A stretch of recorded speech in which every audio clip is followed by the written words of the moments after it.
Sam O'Reilly with the Fight Talk podcast. Myself and Craig today, joined by Linus Udofia. How are you, sir? Very well. How are you? I'm very good. People that don't know you, obviously, Goodwin boxer, very well thought of middleweight, knocking people out, as Ashley Bailey Demets can account for. You're very well thought of at the small hall scene, so we're going to go over a little bit more about your career and aspirations and stuff a bit later. But for now, we're going to start off with a weekend's boxing. Craig, start us off, will you? That's weird because I thought, shit, we've started, I need to do a little cough. But it was like a little pathetic cough. It wasn't like a pure manly cough.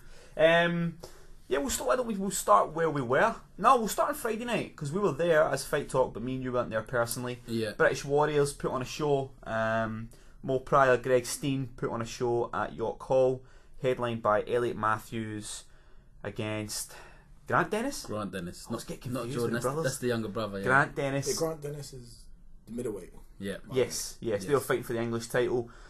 A bit of a, if you're to believe what's on social media, a very, very contentious decision. Unanimous decision win for Elliot Matthews.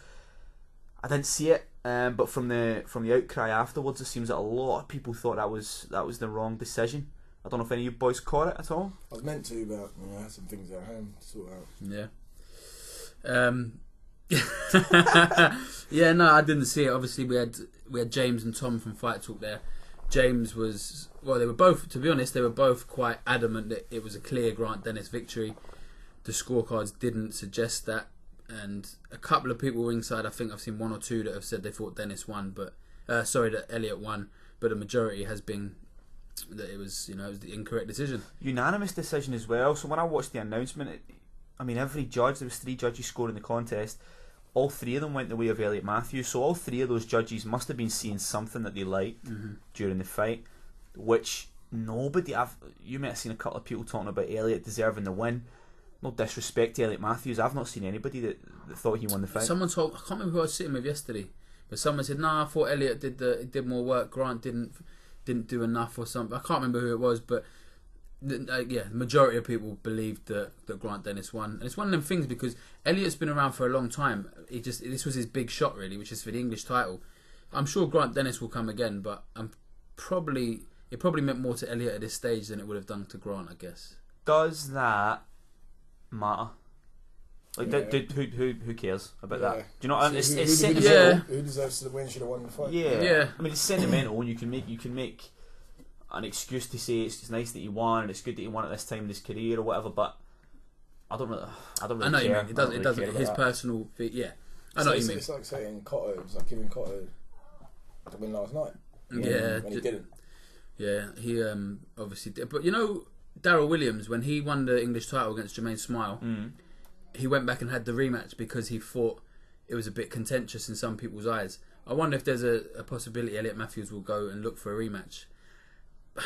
I doubt he will, because he hasn't got a lot of time to waste. There's a difference. He's like 36 years old, I think. What a weird... what's he been doing his whole career? Because... he turned over late, Yeah, I know, but even then, he's 17-0 or something like that. I feel like he's been around for years. Why has he not been at that level before? Because boys are... I spoke to a good friend of mine who knew Elliot Matthews and all of that and all the goings on in the background, and he said his promoter was kind of the golden boy for his promoter, so he didn't want to push him out to, and he was a good ticket seller.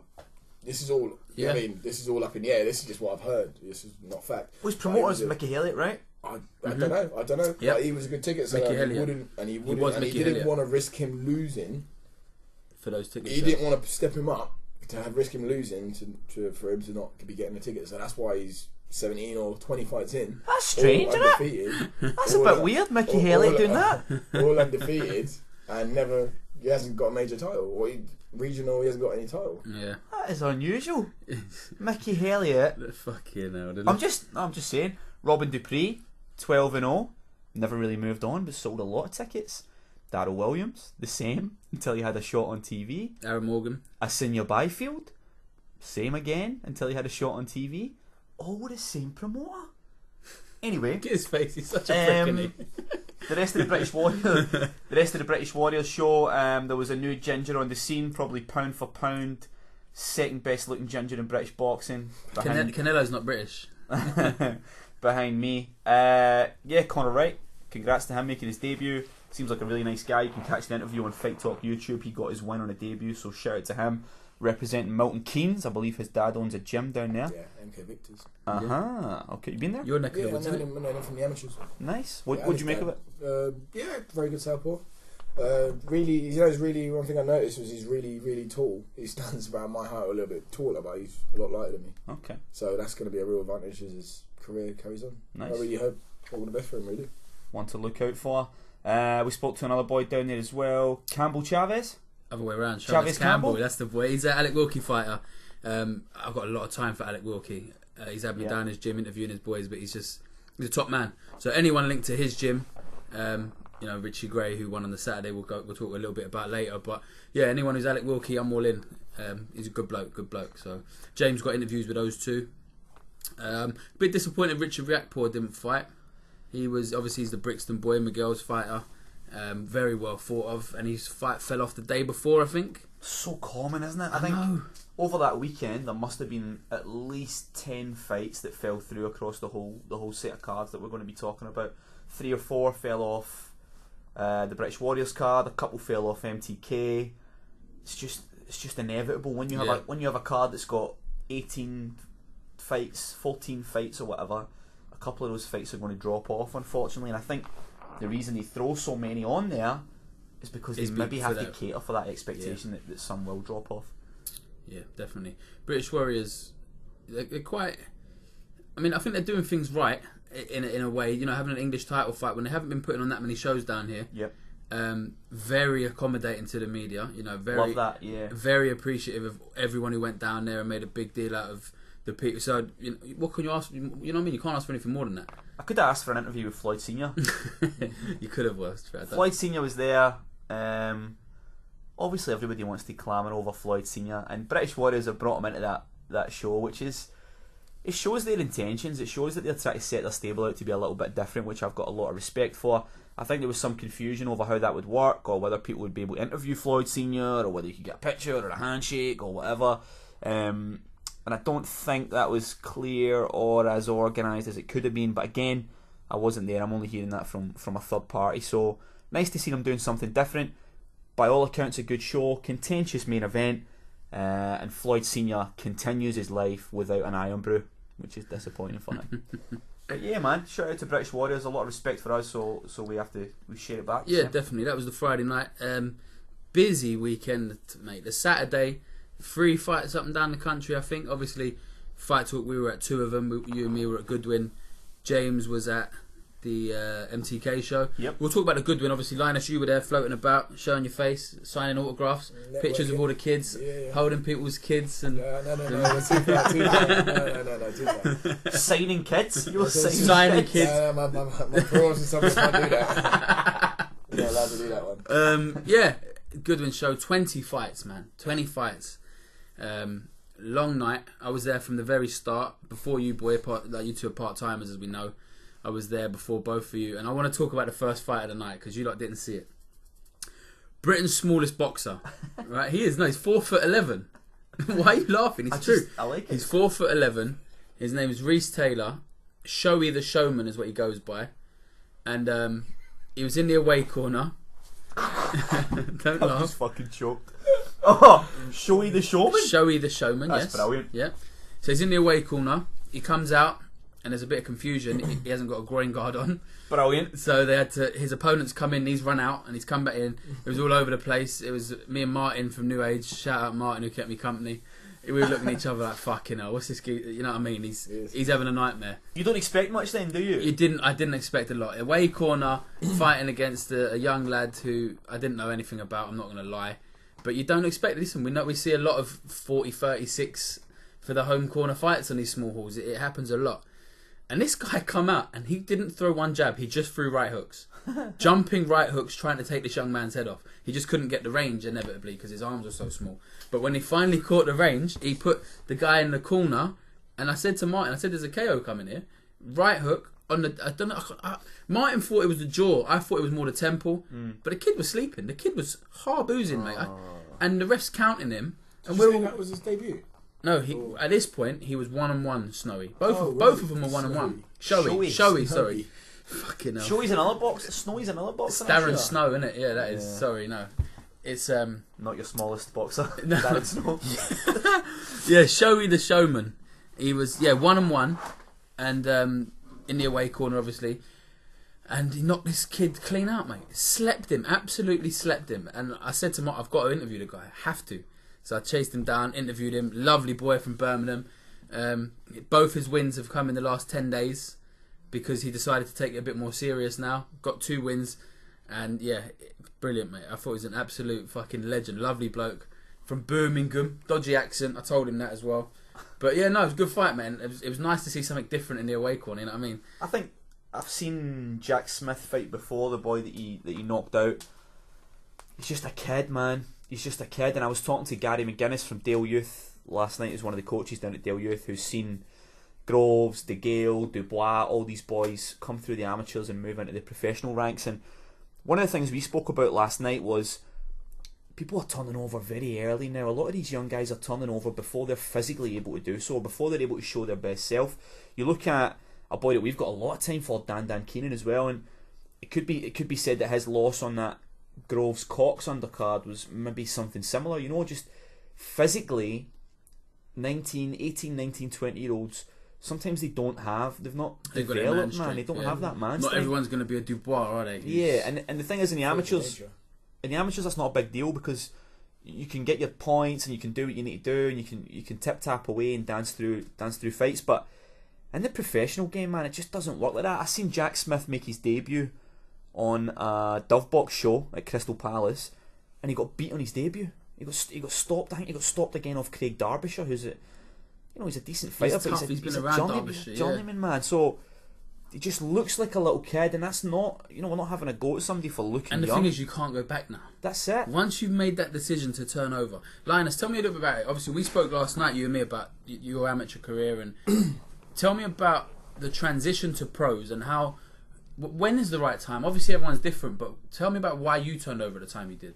When I was boxing as an amateur, there wasn't any one point where I thought to myself, I'm going to turn professional, which sounds weird, right? There wasn't any one point where I said to myself, oh, I'm actually looking forward was to be a professional. I was just fighting for now. As an amateur, I was just all about now, all about right now, all about today, it was very now when I was fighting. And it got to a bit where my amateur coach took me to Club KO where Terry was, to get better and for the ABAs and stuff like that. And what, just as like a little bit of extra training? Yeah, just to kind of spar with pros and instead of just sparring with amateurs around the club. No disrespect to them, because there's a lot of amateurs that can really push you on. But he said, I think you'd really do well sparring up in this gym that Kay was at when he was when he turned pro before me. Kay Prosper. Yeah, Kay Prosper. And then when I went down there, it was really different. I started sparring with Jake Ball and just a lot of seasoned pros that just showed a whole different game, a whole different. It just wasn't, because in a lot of the amateurs it's all point scoring. You're not. We've always got taught to just get your points go. Fencing almost. It's all fencing. Yeah. Nothing. You don't sit into anything. It's just all fencing. That's a good way to put it. It is. And when I started moving around with the pros I did that for about 6 months. Everything changed. I got a new outlook on how, and then I started. I started speaking to them and just about everything. And then I started thinking about doing it. And then I went into 2 major competitions and came out in the finals and didn't win any of them, which I thought I should have won. And I just went. That was what I was going for, to head towards the Olympics. So I feel like my star's been pro for ever since I started boxing. So I just went. I spoke to Terry. I spoke to a lot of people, and I just went, "What do you think I should do?" They went, "What do you want to do?" And I said, "I'm ready to jump. I commit myself as an amateur. I'll commit myself the same way as a professional, if not more." And I jumped, and personally, I feel like I've made the right choice at the right time. I was about 21. It's very personal to you and to every boxer, obviously. Yeah. But I wonder, and I'm not referring to that guy. What was that kid's name? Jack Smith. I'm not referring to him because I don't know him. I've never. But I wonder if some boys want to turn over to be a pro boxer. Do you know what I mean? For the status. Yeah. Now there's a lot because you can always see it. The proof's in the pudding. You can always see a lot of boxers, they have their first few fights, and I always say, I mean, a lot of it. There's so many different factors. There's the pressure in general, the pressure of just everyone's. But ticket sales. Ticket sales. Ticket sales are always great for your first fight and your title fight, but the rest is the rest is very hard. But I see a lot of people that are boxers, but they're like Instagram boxers. They're boxers, but they haven't fought in a while, and haven't you fought? Oh, I've been injured. I've been this. I've been this. And but you see them. They something. There's more to it. It could be. There could be stuff going on at home. There could be a lot of things. Who knows? It could be a situation like Adrian Martin. With everything going on with his. With his home life, and nothing. No disrespect to him or nothing, but it could be different factors. But at the same time, there are people that are happy enough to just say, "I'm a professional boxer." I feel like there's boys that have 100% turnover for the status. Yeah, the young thing, the age as well. Is I think a massive factor is they don't have the kind of people advising them to. Do you know what I mean? Maybe their amateur coach. Yeah, I don't know. But personally, I think professional and amateur are two different worlds. They seem different sports to me. And I think not in every situation. I think to jump out of the amateurs with the same coach and have him as your pro coach I personally think is a massive hindrance. Yeah, I don't really understand that. I don't understand when guys are in it. They could be good coaches, but I think when you listen to people talk about what amateur coaches teach and what professional coaches teach, it's a different game, man. And I think Terry Chappendama, the Seven Wolves, who normally doesn't state his opinion on things, but reserved character is our Terry. When you hear Terry talk about it, he says they're aiming for different things. Their aim for their fighters is different. So, Linus training with Terry. Terry wants you to knock a guy out if you can, because it's an early night's work and there's no danger of losing on points, right? And the amateur coach doesn't, because can't get hard. Exactly. When my third fight, I won't say his name, but I fought this guy. You tell us after though, right? Yeah, I will. Log into your box rec. Yeah, and caught him with a lovely uppercut in the second round, and his head nearly hit the ceiling. And I thought, I've got him. Going for it. And I can hear everyone going, go for it.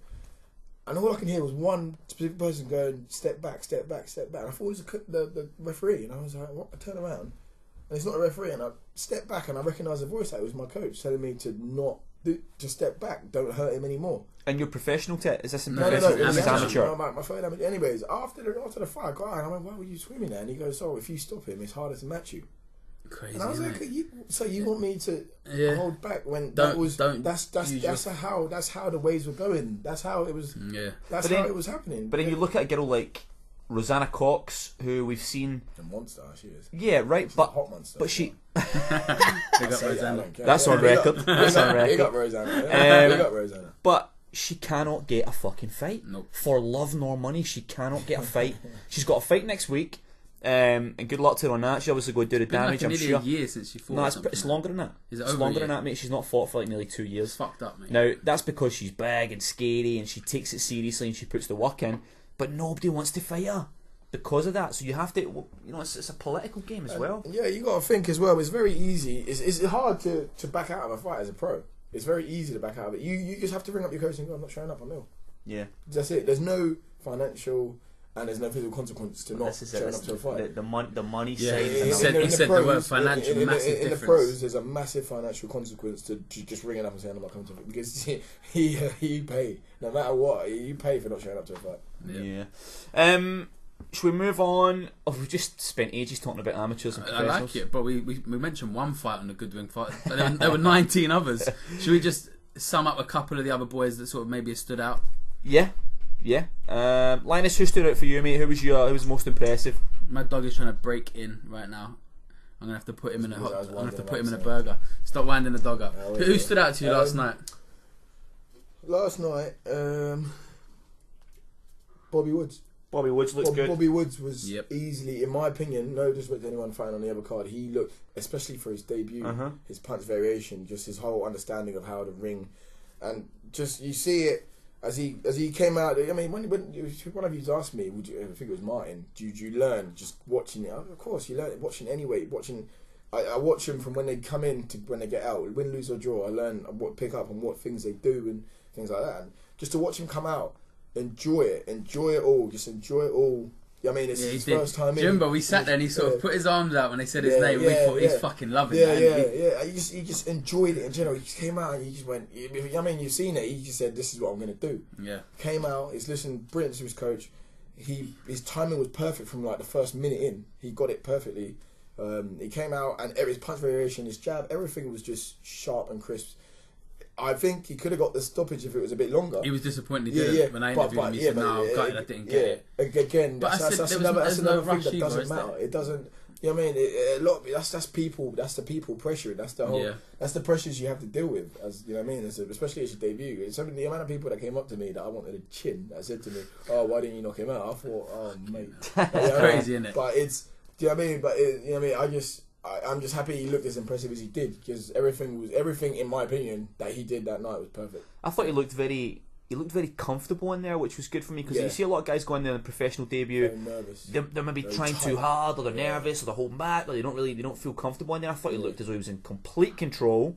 He took his time. He was moving out of the way of shots and coming back with beautiful counters. Yeah, and I thought he was, like Linus said, he was timing his shots perfectly. Everything he practiced in the gym, he just showed in everything he did. And also, my stablemate Sean, that's the best I've seen him look. Normally he's very, not tense, but it takes him a little bit to kind of warm into it. Sean Robinson. It takes him a while to kind of get comfortable. And he seemed to get comfortable very quickly, and he started showing different sides of his game that a lot of people don't think he has. So this, I mean, he's all you want is improvement, I guess. I mean, in these early fights, I always think.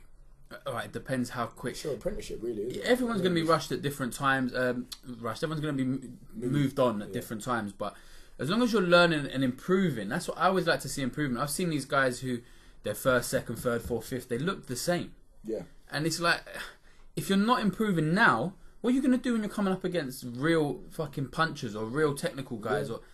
So I like to see improvement. So that's all you can ask for. And you like to see them fight different style of opponents to see if they can deal with it. It's matchmaking as well, very important for these players. It's not, you know what I mean, it's not all about the boxers. You can only fight who they put in front of you.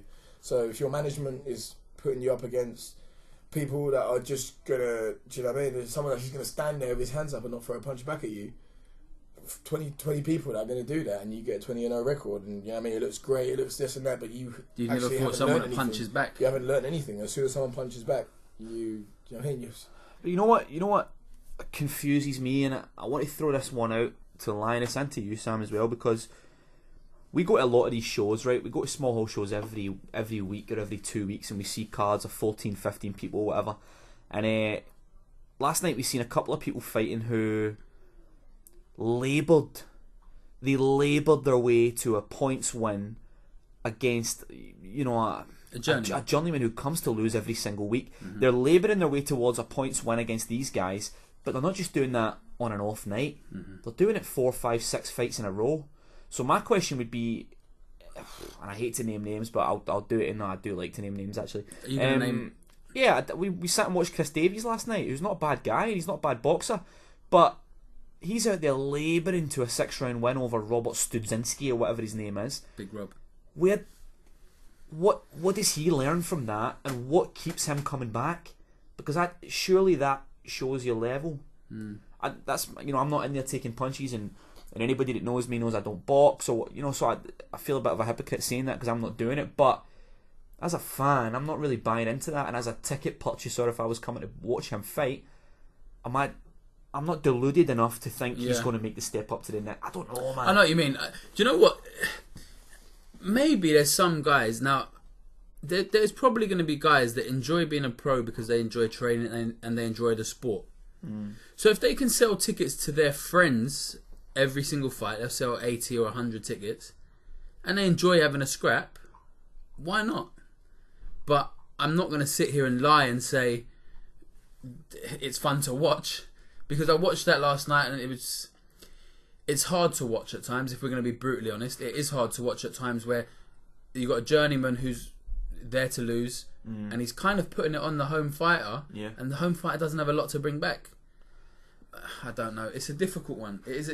Linus, if you were fighting guys who were your journeyman when you're in your early stages, and you didn't feel like you were really a lot better than them. No, but I don't. This is what I want to chip in with. I don't know where they are. I don't know where someone like Chris Davis is in his own estimations. Do you know what I mean? So, does he think? I'll tell you what, that was a solid 6 rounds. I'm ready to step up. I'm happy with that. Or does he go? You hope so, wouldn't you? No, but I don't know. Or does he go? No, I don't hope so. I don't hope so. I don't want him to think that. I want him to think, fuck me, I don't know what my level is here. Yeah. Because that's realistic, and that's what everyone outside the ropes can see. Yeah, no, I know what you mean, but he's the guy taking the licks, not me. Yeah, I get that. So, I'm not disrespecting anyone. No, I know that. What I'm saying is, if he comes out there and goes, I'm happy with that, and he's now feels in his own way he's more confident to move forward, that's fine. And then his manager and promoter have to look at him and go, you're not ready. Do you know what I mean? So there's a big fucking mixture and a big cocktail of people that have to get this shit right.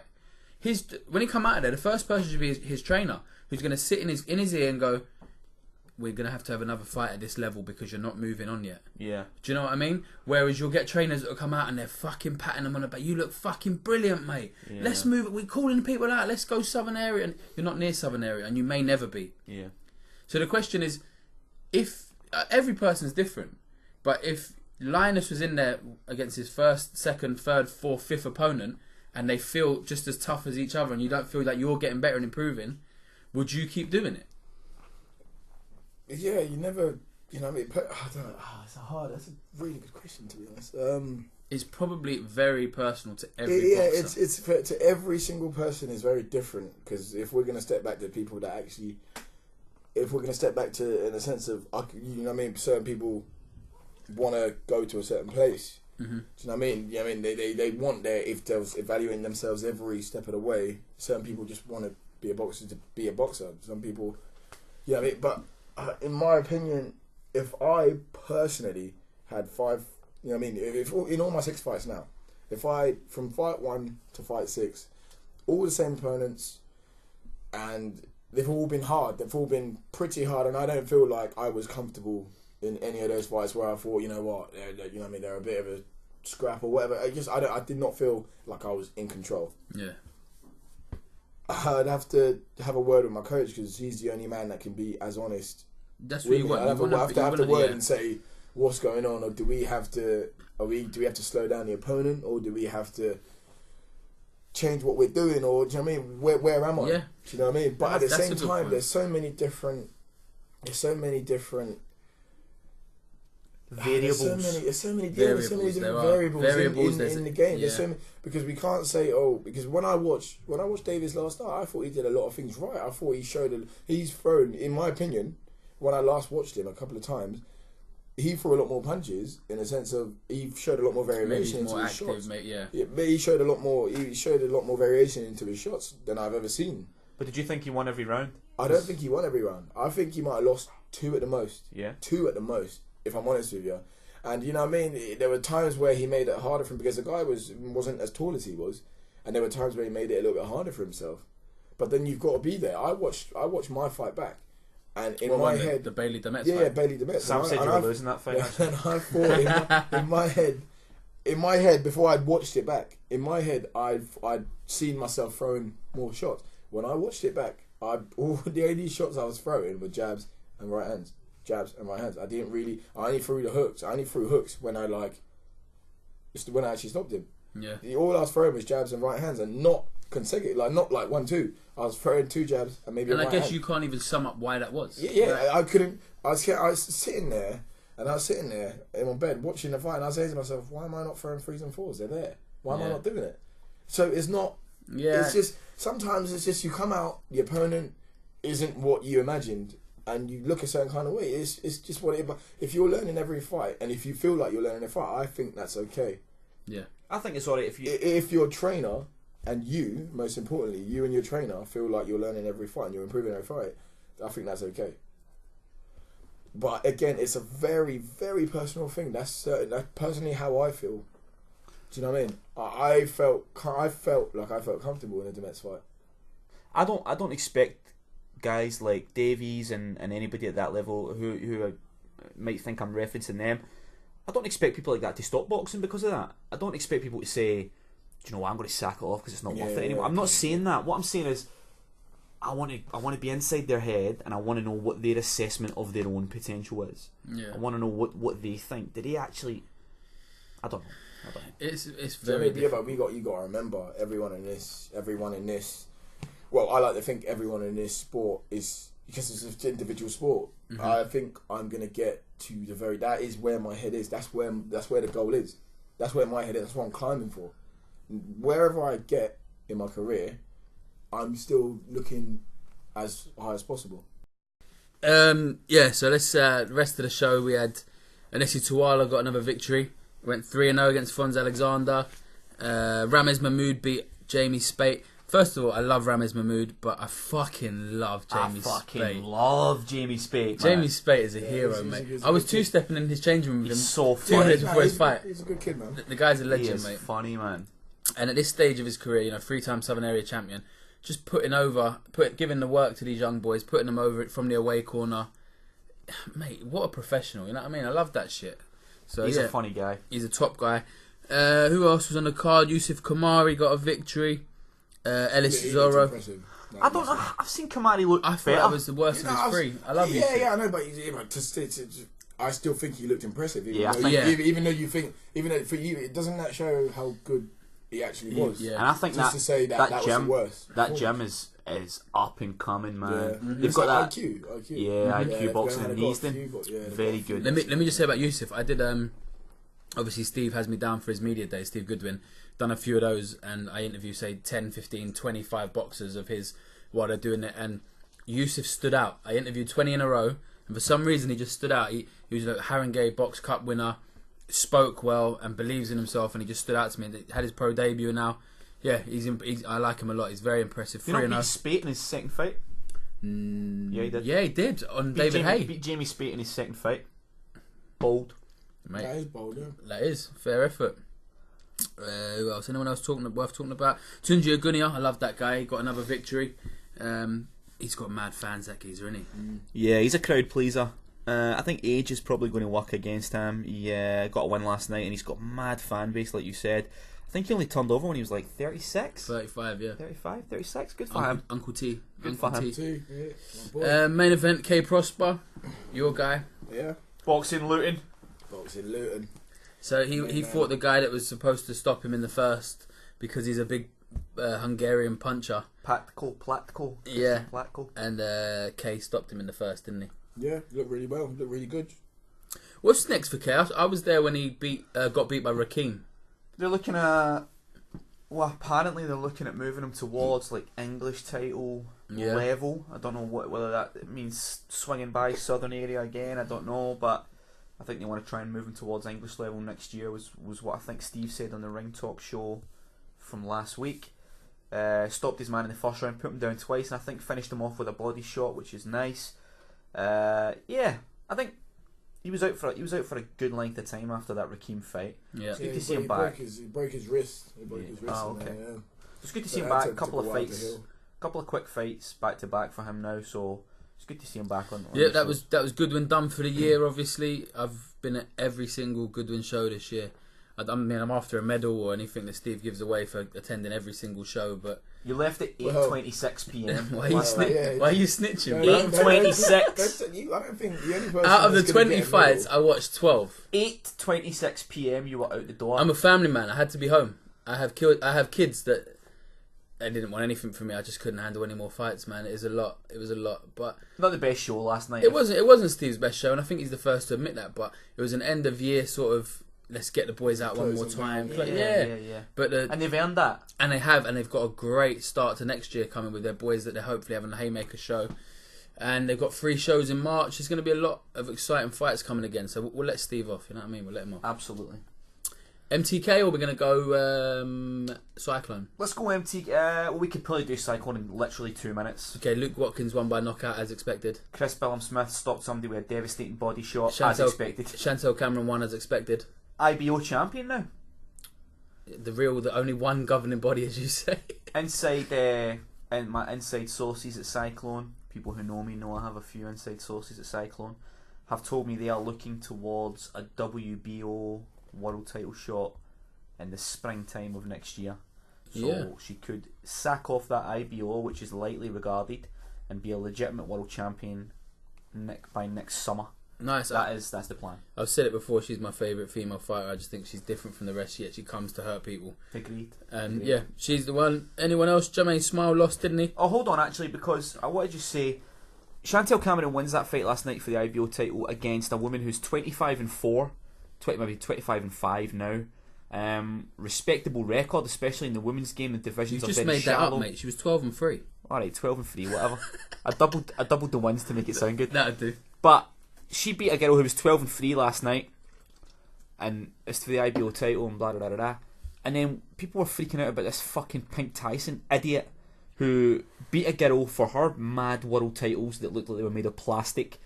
She beat a girl who was 5-25. Yeah. And that was on YouTube pay-per-view, which we'll come back to later on. But I hope we don't. Chantel Cameron, yeah, great result and very exciting fight. Yep, that sums that Fuck up. Pink Tyson. Fuck Pink Tyson. Not actually. Please don't. MTK show. Obviously, a lot. It was spoken about a lot because it was streamed live on IFL. Headlined by Big Davey Price. Kamil Sokolovsky in a 6th rounder. Jesus. He's really dull, isn't he? Split opinion, this. Can I? Actually, no. Do your thing. No, you do go your for it. thing. That's why you're here, son. I'm going to take your positions. Where does he go now? I've had a few questions regarding Pricey as well, actually, because I think last night he was less than impressive from what we heard, ringside reports. Didn't someone ask if someone asked about him in a dormouse or something like that? Who has a bigger engine? Who has the best cardiovascular system, David so Price bad. or a mouse? Why does that happen? How could you be boxing so... I didn't actually watch that last night, but was it the one before where he was boxing blindly against Christian Hammer? smashed Yeah. that guy with an uppercut, remember? Was it Hammer? Was it? Yeah. Yeah, it was. And he was winning, and then all of a sudden he just went. It's just... What happened? That question was from Ghost of Scott Law, which is actually... Scott Law's a funny Scott Law's a guy, funny man. bastard. He must man. be blocked by nearly as many people. No, as and Martin. probably not because he's got new accounts all the time. There's Yeah. always a new version of him because he's Yeah. blocked so often. He asked that question. I don't know what it is with David Price. Obviously, he went to 4 rounds last night. Don't really know what 6 rounds, wasn't it? was it. Yeah, 6 rounds. 6 rounds. I don't know what he gains from that. I don't know. Obviously, it's one back. It was weird to see him not with Caldwell. He's not with Caldwell. Caldwell for a fight, mate. Derry Matthews is his new coach He apparently. was only with Caldwell for a fight, though. He wasn't with him long. Oh, I time. see what you mean. Yeah, but you know when you see them talk about the relationship and this and Nah, that, they're not good. they're not, are they? They're not in good terms. No. No. If you read David Payne did an in-depth interview and Pricey was not happy with Caldwell's comments after the last fight. Oh, really? Yeah, he said he was very disappointed. Caldwell said it's a mental thing. How would he know? And all these, but I think things were said. So, yeah, good for Pricey getting back on it. But just think he's going to be cannon fodder for somebody else. Yeah, probably half a name for someone else to beat. He might, maybe a Dubois stepping stone at some point, possibly. It's going to be a painful stone. Yeah. Fuck that stone, man. Yeah. On the card, Tony Conquest made his return. He had a long time out. But a couple of our good friends, Richie Gray, Davis Pagan. Love them. And I'm going to bring up a guy that I get on really well with. And it's also one of the questions. And his name's Taylin Jones. I like Taylin Jones. I get on with him. I think he's a... Linus has just spilt my cider. Reaching for his pizza. Talk about not answering the question. He's throwing cider around my house. But Taylin Jones, I get on with him well with him, as I said. But one of the questions is from Martin from New Age Boxing. And he wants to know from you, Linus, there was talk earlier this year regarding a fight with yourself and Taylin Jones. Is there a fight? Is it still a fight you fancy in 2018? Tell us a little bit about why this fight, where it came from, and the possibility of it happening next year. It wasn't actually. I mean, as big as I didn't actually think it was going to be blown up as much as it has been. I just thought it's like another Demets thing. I said 3 names when I actually called Steve and said I wanted these people. I want to fight the likes of these people, and Taylor Jones was one of them. And Demets was the other one. They tried to get both of them, and obviously could only get Demets. And then we went to Taylor Jones, and from what I hear, he wanted too much. He didn't want to sell any tickets, and he wanted me to do all of it for nothing. So That's what I hear. I haven't got a problem with him. I just wanted to fight people that were gonna make me grow. Okay. Did he fight his super middle last night? Because I know he fought super middle when we were in Brentwood. Yeah, when he fought in the last time at super middle, that was because of the opponent. Okay. So he was back down last night. I don't know, but the opponent, Harry Matthews, who he fought, is a career super middle. So. Because I thought he looked quite good at super middle. Yeah, I did. And he put that boy down a couple of times. The boy's never been down before. So. Yeah, he's now moved his record to 9-1. And it's probably, I think it's a good fight. I think it's a really good fight. I'm still, like I said, I'm still well up for the fight, and I'm still well up to, for fighting Taylor Jones. But it's not, I'm not gonna sit back and just call Taylor Jones. It doesn't mean that much. It doesn't. There's a lot of other fighters out there. He would have just been a really good fight, which I still think it can be at some point. But it's not. I'm not going to go out of my way and just go, Taylor Jones, promote him for the rest next year. Yeah. Do you know what I mean? I mean, that could definitely be a Southern Area title. Oh, yeah. That level, even... Eliminator at least. At the very least. So. Yeah. That was at super middleweight last night, so that's 2 on the bounce at super middle for Taylor Jones. But yeah, congrats to him on the win last night. Yeah, as I said, I like him. I get on really well with him. I don't have a bad word to say about him. I think it'll be a very good fight. Not one I'd particularly like to see, but it is what it is. Anyone else you want to talk about from the MTK show? Richie, Dan Aziz. He's a look, big boy. Yeah, I sparred him. Adrian, he's a Adrian, fucking big boy. Did he stop his man last night? Know. He didn't. No. He didn't stop him. It went to 4 rounds, but it was it was 40-33 because in the last round the geezer had a point taken off because he just kept fucking rugby tackling, and Aziz put him on the canvas twice, not with big shots, but more just a little. Stop fucking hanging on to me and have a little dig. I think the geezer was wanting a way out, to be honest with you. But Aziz, yeah, he looks good. He looks the part. Our boy Richie Gray came into Christmas songs wearing a fucking Christmas hat. Wearing a Santa hat. He did. What's it? Josh Kennedy. Yeah. Paddy's. Smart. Yeah. Smart. He's a fun guy, Richie Gray, man. He enjoys making people smile, don't he, when he's fighting, or even he's a funny guy outside the ring as well. Yeah, good lad. Got a lot of time for him. Who else was on it? Paulie Upton went 15-0. Paulie Upton is in desperate need of a big fight now. What's stopping that? I don't know. Why? He's the Irish champion at middleweight. Is that he was the Irish champion at middleweight? Is that right? Can't remember. 15-0, Irish champion at whatever weight it was, and he's fighting Adam Jones. And from what I hear, he went life and death with Adam Jones last night. I heard that some people said he was lucky to get the win. Some people said he deserved the win. What's holding these guys back? Because he's an MTK guy, right? Mm-hmm. So surely. Listen, his brothers had the English title fight before. I think Anto fought for the English title. Was it? Yeah. Got beat by the long neck geezer Matthew Ryan up in Manchester. Okay. But the fights are there. You just hope MTK can now get their fighters these fights, because 15-0 is time now, isn't it? Yeah, it's got to be. It is time. It's got to be. We had a couple of questions regarding MTK, regarding streaming, regarding YouTube, and all this sort of stuff. I ain't seen any of them, to be honest. Well, it's lucky I've got them then, innit? Well, I've got my own questions, you prick. Your questions are all for Linus, mate. And you wrote them all yourself. So let's just jump through a couple of questions. Right. UK Boxing Fan 6. I like he sent in loads of questions before. Love that guy. Top guy. Thank you very much for the question. Linus, we'll start with you for this question. Should top promoters work with smaller promoters to showcase their talent, like a feeder club with loans in football? So, i.e. Eddie can lend Goodwin a top fighter, the name helps sell the venue and it sort of adds value to the show, and the fighter gets a guaranteed date, and that way Eddie could have first refusal on Goodwin prospects as like a sort of even it up. You know, in a perfect world, that would be great, wouldn't it? But you've got a...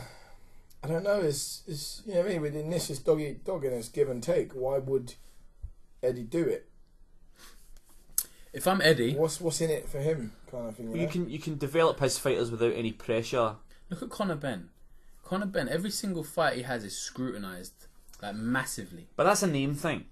Yeah, And I guess Conor Benn probably helps sell tickets for Matchroom as it is. Yeah, exactly. So, yeah, but there'll be other guys though. That's Like what I'm saying. That's what I'm saying. Maybe a Spider Richards. What's in it for him? Before Spider Richards took the Buglioni fight, he was flying under the radar a little bit, and he took that fight, in my opinion, because he was probably desperate for a bit of exposure. He probably thought he could win it as well. Plus, it's a British title. Title. I would have jumped on it massively. I mean, if you don't dare, you know what I mean. But if he'd have had a couple of more fights, maybe at York Hall, would it have made a difference? I don't know, but he may have been a little bit further along. He may have had a bit more development rather than sitting and waiting on a shot from Eddie. I think if he had a full camp, he would have beat Buglioni. Yeah? Yeah. I think he had more than a week's notice. I like him. I don't know if he would have.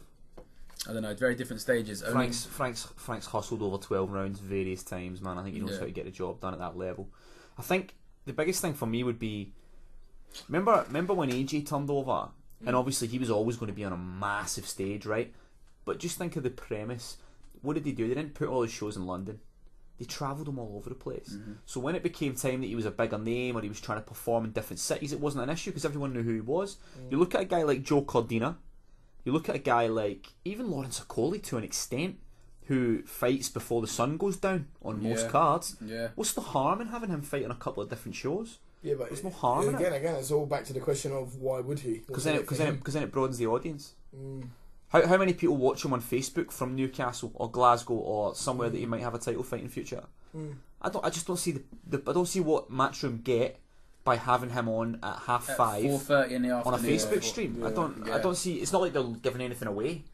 They're giving a good. Could fight it be over control? They're not getting. Could it be due to control of opponent? That would they on someone else's show? Would they necessarily still have say? I think they'd still have say. It's something that I'd like to see happen. I can't see it because Eddie. Why would I know you're saying what's Eddie going to achieve out of it? His fighter may get a little bit more recognition around the country and smaller hall scene.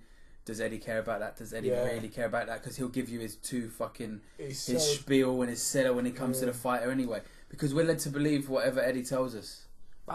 If Joe Cordina fights for an English title in 2 weeks' time, I don't care. Ain't he Welsh? I don't. Yeah, that's why I don't care. Be breaking the rules, and I'm against that. I understand what you're saying. I don't care about it, man. And even though Eddie in fight week or the 2 weeks before can try and big it up, someday in Glasgow or someday in Newcastle, they don't care either because they don't know anything about him. And I'm not saying, like, obviously a small hall show will sell a few hundred tickets or whatever, right? So it's only going to really enhance his knowledge up there by a couple of hundred people. But it doesn't hurt.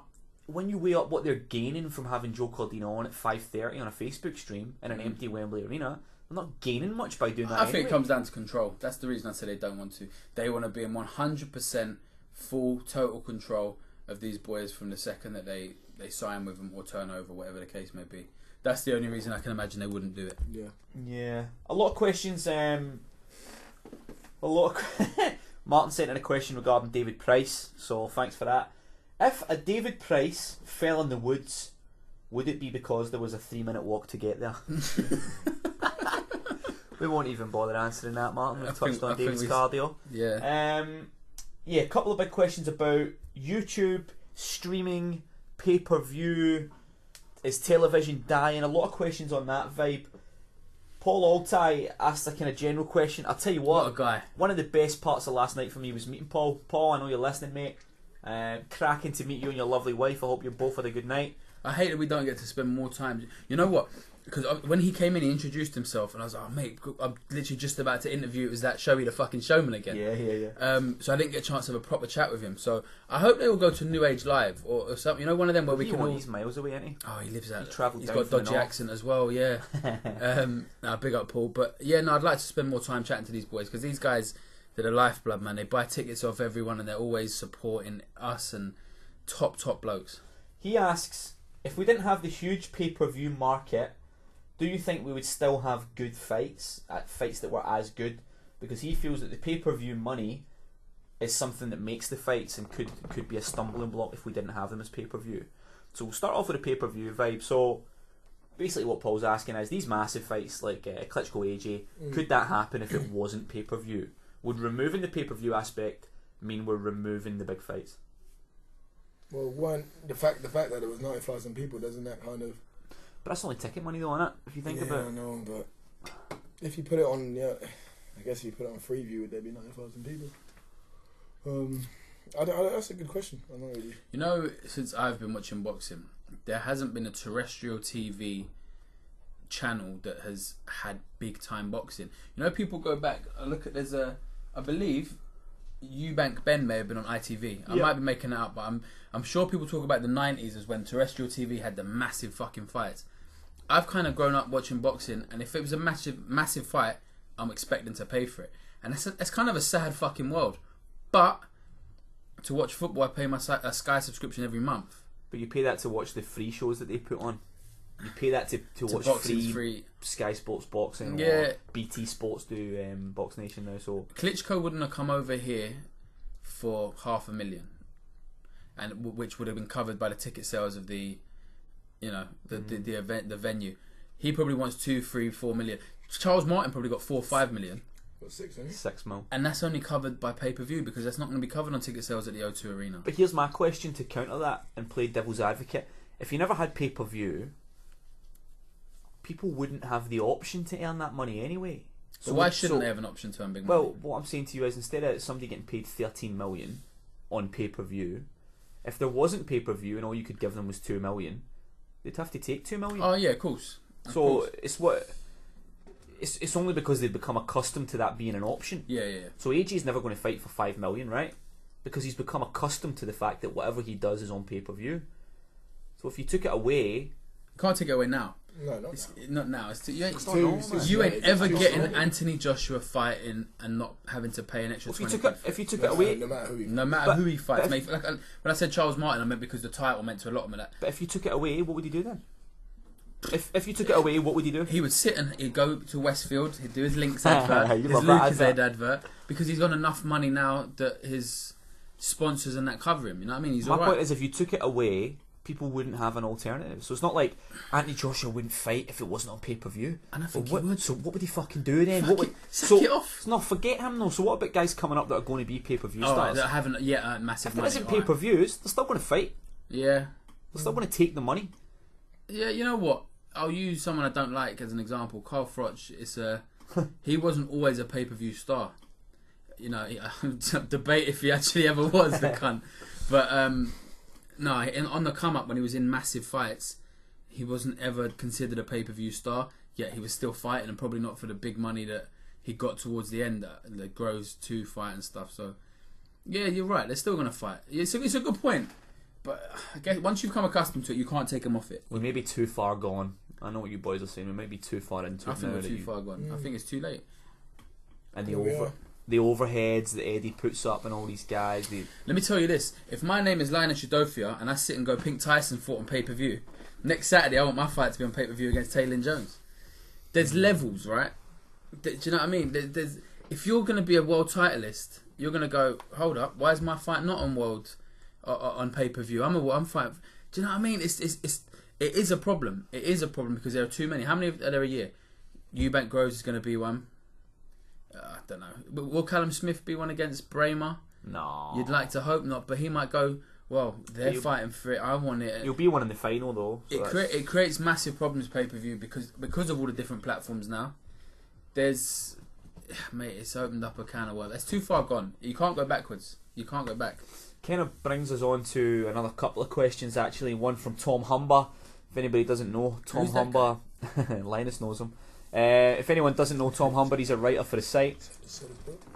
What was that? Nothing. It's rude to whisper, mate. Yeah, Tom wrote a massive in-depth piece with Linus, which is a fantastic article, so go and have a look at that. It's on the website. He asks, is YouTube streaming of events the way forward for small hall boxing, small hall shows? And then Shaz, good old Shaz, Pep Talk resident, he added on a little bit to that question, and he said, free to air or pay-per-view? If pay-per-view, what would be a reasonable amount to charge for these shows? So is YouTube the way forward for streaming small hall? And if it is it payable or is it not payable? Linus, you fight on these shows, mate. What do you think? Would you be happier if all your stuff was streamed? Would you then expect to make a cut from the streaming? Man, it's a hard one. I've never experienced it, to be honest. I wouldn't. Never thought about it. Yeah, I've never thought about it. I've just always thought. I've never actually thought about it, if I'm honest. What would be the benefit to you if they put them on YouTube? Well, it's a wider audience, more people, more eyes on it. But does that necessarily mean that? Does that mean more money? Yeah. Does that necessarily Does that mean anything? maybe more money later on? Does it mean less Or tickets? it could be a hindrance. Yeah, it could Does be it it could mean be a less massive tickets? hindrance. It could be, you know what I mean? Oh, what? My first fight, if people come to it, great, it's on YouTube. A lot of people that came to it see it's on YouTube. Next time, they'll watch it on YouTube. It could be a massive hindrance for me. So, do you know what I mean? It's got I don't know, you got to think, whoever, let's say Goodwin, you know, puts on this deal and goes, oh, okay, we're going to work with YouTube or whatever, and they're going to stream our fights. He's got to expect people to not sell as many tickets. Mm-hmm. Yeah, You know what I mean? It's got to be worthwhile for the Yeah, promoter. I mean, to it's do got it. it's got to be worthwhile for the promoter as well.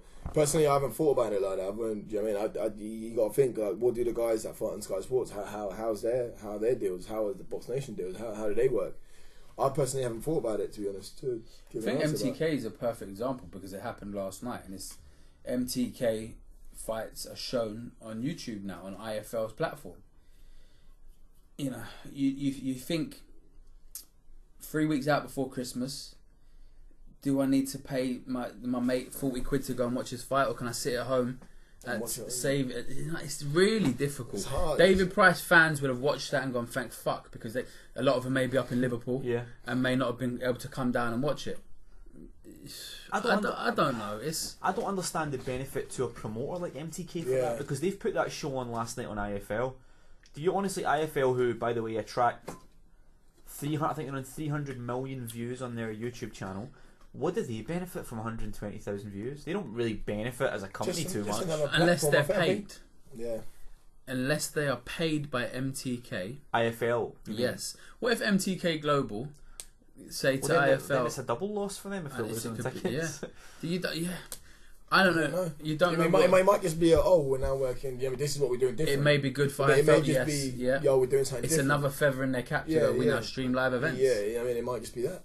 I think a good way to do it would be not to pre-announce the streaming of the event too early.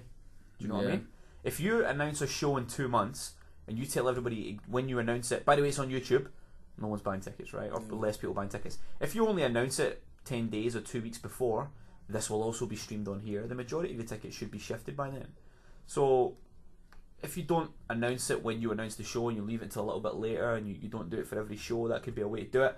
One thing Tom said was, could you do like a bundle package? So his example was, could you buy access on YouTube to 10 shows for £25, for example, and if you want to buy a single show, you pay £3 for a single show. So you're still saving money if you buy the 10. Yeah, it's like going to the supermarket and buy one. It's really hard. I think, again, we spoke about things being personal to you. We've touched on it before about pay-per-views. They're personal to you and what you deem value for money. And it's going to be the same again. What these promoters feel the pros and the cons are. Because MTK clearly feel it's in their best interest to be doing this. Bearing in mind, they already sponsor IFL. Yeah. Bearing that in mind, every single IFL video is in association with MTK Global. This may be a little added extra that we're not going to pay you any extra for. This is part of... Do you know what I mean? I don't know the ins and outs of it. But if they feel like they can get it on more eyes, because they're going to be they're nationwide, MTK. They're putting on shows everywhere. I don't know. There must be something in it for them. There must be something in it for them. Yeah, it's tricky. It is tricky. I think it's the way forward, though, right? It must be the way it's going. You see, Mick Hennessy. How is Mick Hennessy not fucking bankrupt? By the way, He must have took out a massive loan. how is he not bankrupt? He must be living in a fucking bike shed That after Huey remortgaging Fury his fight. house. Yeah. He's remortgaged his house and he's rented it out, and he's living in a bike shed. The Huey Fury thing was an absolute disaster. Yep. It was a disaster. Yep. Financially, you have to think he paid Parker 1.8 million, and from what I heard, they sold no more than 20,000 pay-per-views on YouTube. Heard it was even less than that. So even if it's 20,000, that's 200 grand you've made on that, Yeah. and you've shelled out 1.8 million, and your fighter lost the fight. Yeah, not great. You don't have that world title to buffer it. And then there's that fucking... Make it back later. Yeah. Then there's that embarrassment of that Pink Tyson thing last week. That show in Tolworth where the cameras were awful, the presentation was awful, the fights were awful, like, and he's charging people £1.49. Shit ass, mate. He has to go. He has to go. Any more questions? I think we're coming towards the end. Doesn't Hennessy have Channel 5? Not anymore. Cyclone took that, I think, a long time ago. Cyclone have it now. Linus, one from you, one for you from Shaz as well. He says, has Linus given any thought to, or has he made any plans on what he wants to do after boxing? You got anything you'd like to try your hand at when you leave the ring? My not long term plan, I guess. You know what I mean? Everything goes. I've only got 6 years. I think I've only got 6 years in this game. Really, you've only got a 6-year window really to fight at a very good level if you're good. Yeah. You know what I mean? And then, you know what I mean, make as much money as you can and walk away. I'd like to do what Carl Froch did, if I'm honest. You know what I mean? Make a lot of money and just invest it in certain property. I'm an electrician by trade, so could, you know what I mean, play my hand in that. I just, you know what I mean, start a property company, yeah, properity development. Yeah, property developers. Yeah. No, you have to be smart, Kensington and Chelsea. And you never know. You know what I mean, with the harder you work, the luckier you get. So you never know what's going to happen. I've got a lot of trade behind me. So if things don't go right, you know what I mean, touch wood. If anything happened to me, I've still got something to fall back on. Shaz also sent it to me. He's smart, Shaz. He sent one to you, one to me. I need to make sure we screenshot them all. Yeah, I like that. I like that. Shaz wanted to know, how was it? You were sparring De Gale last week. Yeah. Tell us about the spar, not in detail, but how was it? How did you fucking in there with a world champ? Yeah, the first time I sparred him was, I don't know, about 3 weeks before, and the difference between him 3 weeks out and him a week away from his fight, absolutely, it's just phenomenal. It's incredible. Much he sort of sharpens up. the sharpness in general. Everything's still there. You know what I mean? He still does the same things, but you know what I mean. You know what I mean. You can tell he's not figured you out, but you can tell he knows from just sparring you once. He knows the kind of things your you patterns do. Or stuff. He knows he's read you, but at the same time, I'm a thinking fighter. I know. I mean, I've read him quite quickly as well, and it's. Yeah, it's. I mean, we've really had a really good spar. You know what I mean? His coaches and him were singing my praises, and they were like, "Yeah, you want to get you back as much as we can for this one." And I was unfortunately away when they said I'll come back. And as soon as I got back, we got going again.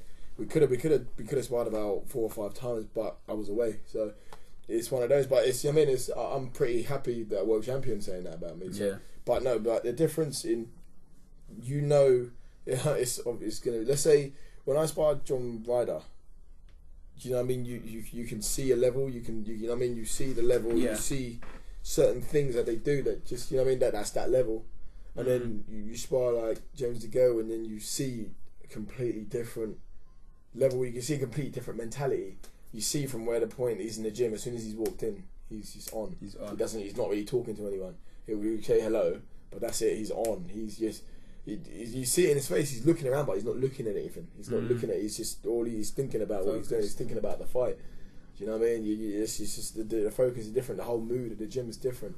You can see him and Jimmy Mack and what they're doing with him. They get him nice, and it's just different. It's different to see, especially in that. Yeah, that was his last spar. So you had all BT there. You had loads of people there. Yeah. It was wicked, and just to see him kind of go into his zone, and just really get on it, get comfortable. You know, the guy is talking to me in the ring as I was with him. He's talking to me. He's saying all kinds, and I'm just like, I'm watching it. I'm just, I mean, I've been learning as well. I'm seeing how he moves. I'm seeing how, I mean, everything. I'm just trying to just soak it all in. Just tell you, I wasn't really nervous when I was sparring him. When I first sparred Ryder, I was really nervous. I was trembling. I couldn't. The first time I sparred him, I don't think I threw any punches.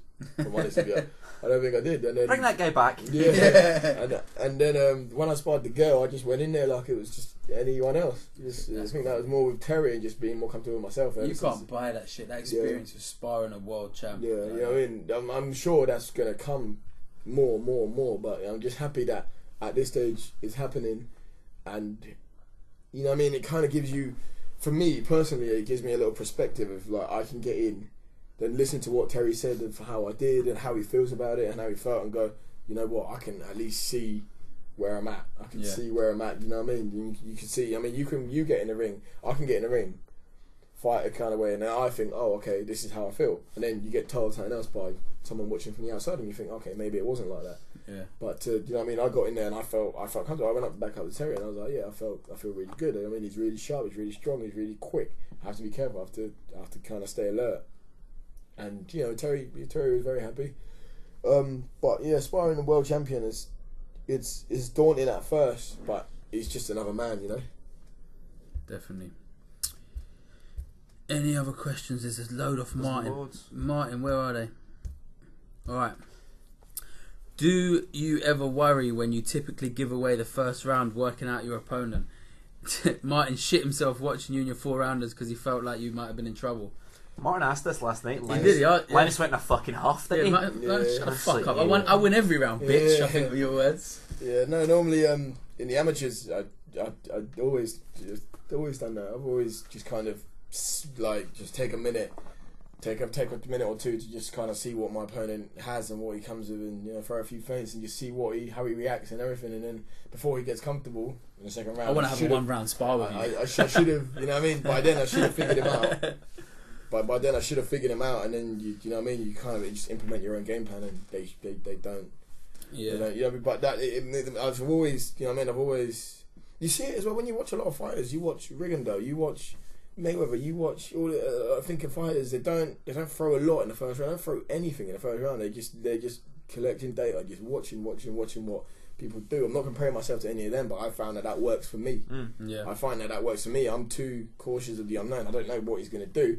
For me to run out and maybe do something I don't normally. Let's say I ran out and you started throwing punches and started implementing, and he did something I didn't know that he might do, but when I'm trying to figure him out, you can see, you can time. You know what I mean, you get your timing right. You know what I mean, you kind of land running. If you know what I mean, yeah, you seem to lose the first round, but you know, because you're not doing much, or you know, it depends who's scoring it. You know what I mean, you might not get hit once in that round. You might not get hit once in that round, but if you're not doing anything and the other guy's trying to hit you, but he's not hitting you, but he's working, he win the round.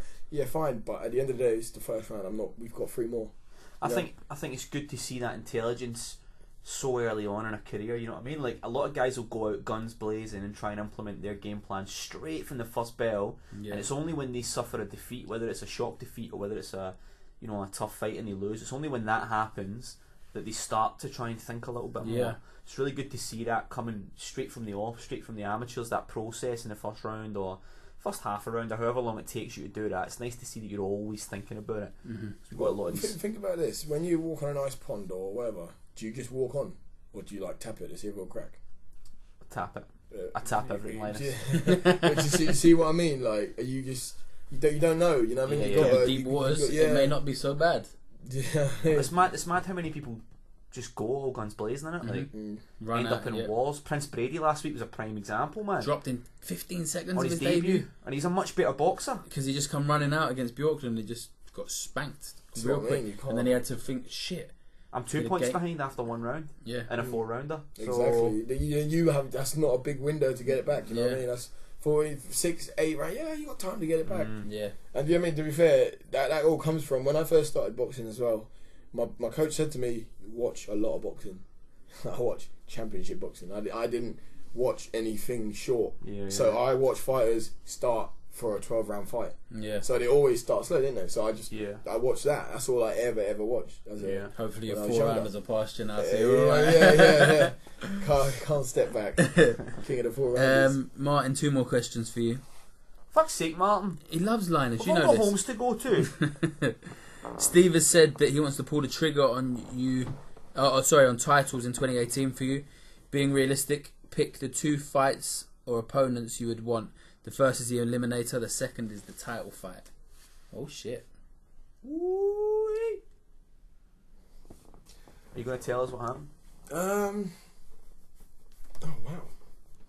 Who's on my way now? Who's the middles? Well, to be fair, before Grant Dennis went for his English, it would have been him for the title, and then it would have been like Tony Jones for the Eliminator. But now, I don't know. I don't really know. anyone around my weight, I guess. I could see Tay for the. I could see Tay for the title. Yeah, I could see Tay for the I don't know whoever's ready, whoever wants it, whoever's on it. Anyone you seen last night that you'd like for the Eliminator? No names. Final question: will the sparring tapes ever be released between you and Martin? Because everyone in the gym knew what happened that day. Can you tell? Martin has told all of us that he bashed you the fuck up. He put you down. Apparently you were unconscious. I don't know if that's true. Woke up with Terry around me. Yeah. Linus, wake up. It's only Martin. He's only sparring for a white collar fight. Yeah. The tapes are in a vault somewhere in the Canaries. Yeah. When you retire and you're world champion. Not even when I'm not dead. even when I'm dead. When I'm dead and forgotten, they'll come out. Is that what was in the USB inside Klitschko's jacket? Yeah, that's it. Did that sell? No, I don't think there was one. Yeah, well, it's fucked now, isn't it? All a myth. Maybe Deontay bought him off him for.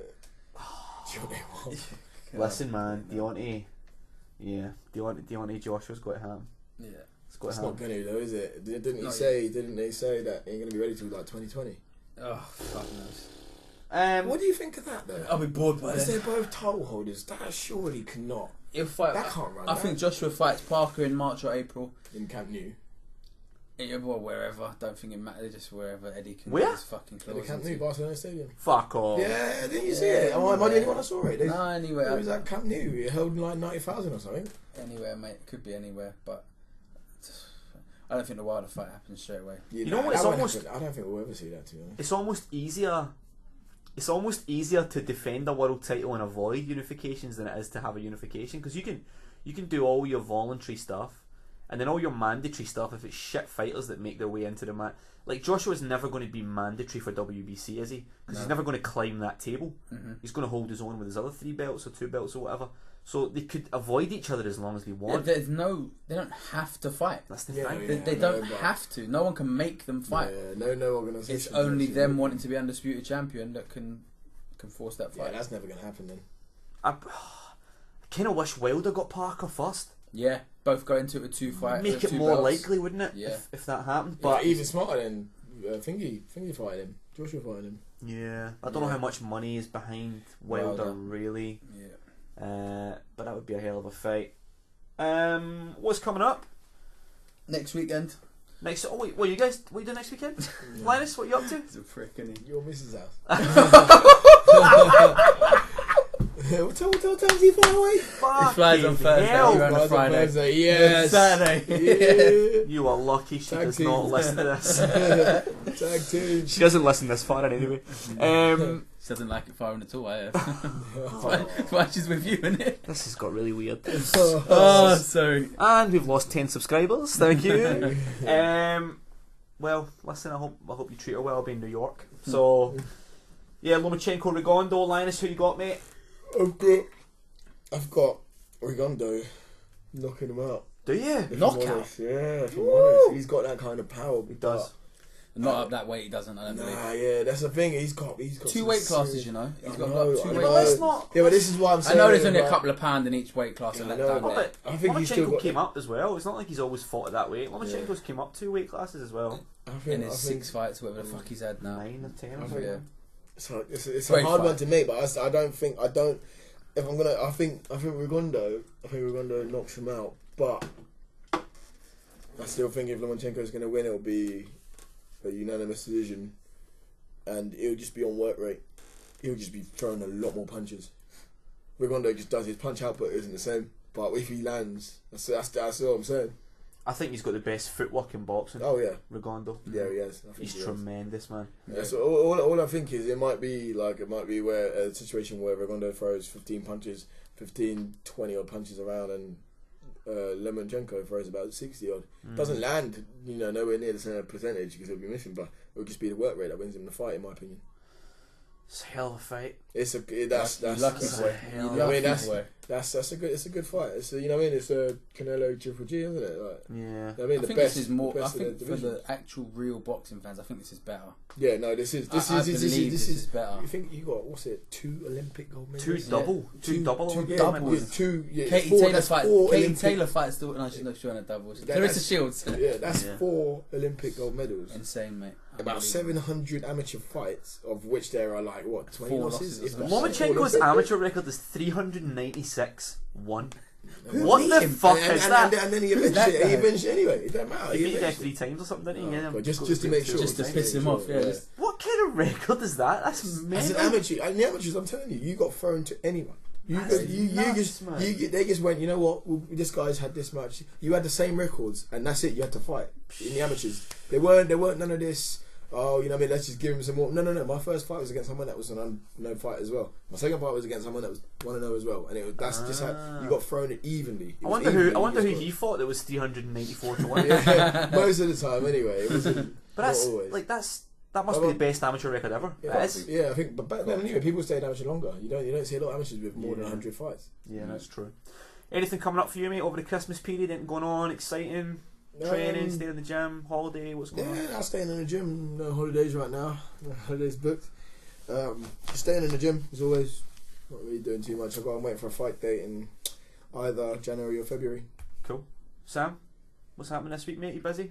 I might pop down to the fight week for the De Gale and Selby card. Dubois on it, obviously. Scary fucking guy. Dubois. Yeah, I might pop down to that. Let's see how it goes. Yeah, that's about it, mate. That's about it. Nice. What day did you fly to New York? Flying to New York on Thursday. I actually fly on Tuesday. I just want Linus to have 2 days less to try and seduce my girlfriend. I'll be under the bed. I'm there Thursday, Friday, Saturday, and then fly back Sunday morning, meeting a lot of the boys over there. Dino Richardson, Jamani Camaro, Davis Pagan's going over as is well. He? Davis over there? Yep. A lot of boys going over. I'm going with Dan Frost. Shout out Dan Frost. Looking forward to that, mate. Sharing a bed, topping and tailing like the old days. Well, not topping and tailing. He's on about his trip, not me and his missus. I'm sure. I hope my missus don't listen. I'm sure you'll have a great. I'm sure you'll have a very good one. I'll be tuning in back home in really warm fucking Essex. So. Yeah, I don't think New York's going to be too warm, to be fair. I think you'll be alright, mate. You'll be inside watching a masterclass of fighting. So. Last of all, shout out to everybody we've met in the last week at shows or whatever else. Big shout out, Brook Streetfields at every single show, every single time in the same seat. Rob Martin got banned from Twitter and then returned. The mayor of Brixton, the Rob resurrection. Shout out to Rob. Paul, good to meet Paul as always. Rob Cass still doing his thing. Shout out to Fight Guru. Shout out Ed and King. All the fucking guys. That's some serious shout outs, bruv. You have to. Well, you don't do it and then people forget, or people get annoyed that you forgot. Yeah. Big up Linus, always on his phone eating pizza. He's literally sat texting the whole time, isn't he? But still answering with good, astute answers. We'll get the feedback first before we say that. You know what I mean? Yeah, that's true. Actually, no, it's obviously nice for you to come down, mate. It's all good. Thanks for bringing the pizza. People were very excited to have you on today because I think that speaks volumes about your potential for the next year. People were really excited to hear your answers to the questions. Very complimentary of you and how you've been progressing as well, mate. So a massive year ahead for you, and hopefully everybody listening has enjoyed the question and answers. If you haven't, just don't fucking listen next weekend. It's up to you. Well, no one's going to be you're in New York next week. It's forced. Oh yeah, that's true. We're only on every 2 weeks. The week after, yeah. So he can say what he wants. Yeah. Well, fuck you that week as well. Yeah, thanks a lot for listening, boys. Thanks for coming down, Craig. I know you get really upset about the 3-hour round trip. Yeah. But it is what it is. It's what we do for the quality of the people. Hard work and dedication. Exactly. Yes, hard work, dedication. I have to drive 90 miles a day to go to the gym. 90 miles a day? 45 each way. Yeah. How long does that take? Hour and a half. It's a 3-hour trip just to go train. See? And you bitch about doing it once a fortnight. Fucking hell. At least he's getting paid and going viral. I'm just getting slated off Mickey Haley in a pub somewhere. You guys going to the Christmas do? Yes. What, Goodwin's Christmas do? Yeah.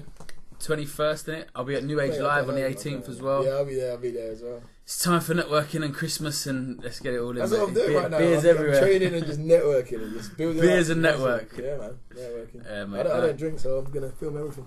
You can drive. You can be the you can drive me home. You're the designated driver. That's it. Yes. No, I'm not. I'll drop you off in the M1 somewhere. That's about it. No, I think we're done, mate. I think we're out.